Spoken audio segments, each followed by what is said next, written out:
ইদানিং সবার জাতীয় সমস্যা হচ্ছে হেয়ার ফল। ছেলে মেয়ে সবারই হেয়ার ফল হচ্ছে। অনেক অভিনেত্রীরা আছে যারা তাদের চুলের জন্য হোমমেড তেল ইউজ করে। Hair oil which I have made at home, which I used to use, I forgot about it, and I said, please make it for me, please make it for me.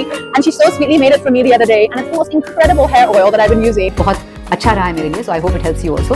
So क्या करें, पहले oil बना कड़ी पत्ता, then you put methi. You boil all this, and then you. আজকে আমি এমন একটা তেলের কথা বলবো যেটি ছেলে মেয়ে সবাই ব্যবহার করতে পারবেন।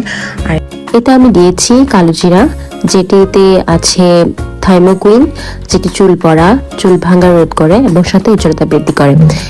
এছাড়া আমি দিয়েছি আমলকি, এবং আমলকিতে আছে ভিটামিন সি, অ্যান্টিঅক্সাইড, যেটি চুল মজবুত করে, চুলের পড়া রোধ করে। এছাড়া আমি দিয়েছি অ্যালোভেরা, ফ্রেশ অ্যালোভেরা, এতে আছে ভিটামিন এ, সি, ই। এছাড়াও দিয়েছি কেশরাজ, যেটি চুলের জন্য খুবই ভালো। এছাড়া আমি দিয়েছি মেথি, তিসি, জবা ফুল এবং মেহেদি পাতা।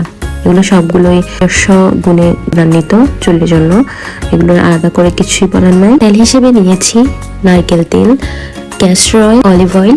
প্যানে নিয়ে একে একে সব উপকরণ তেলগুলোর মধ্যে দিয়ে এরপর একদম লো আছে এটি 20 মিনিট ধরে জাল দিব। সাথে টিপস হচ্ছে, চাইলে পেঁয়াজ কুচি দিতে পারেন, কিন্তু মনে রাখবেন পেঁয়াজের শেলফ লাইফ খুবই কম।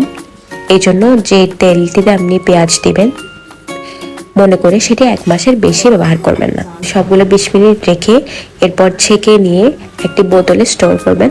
5 মাস পর্যন্ত এটা ব্যবহার করতে পারবেন। কিন্তু মনে রাখবেন যখন আপনি পেঁয়াজ দিবেন অবশ্যই এটি 1 মাসের মধ্যে ইউজ করে ফেলবেন।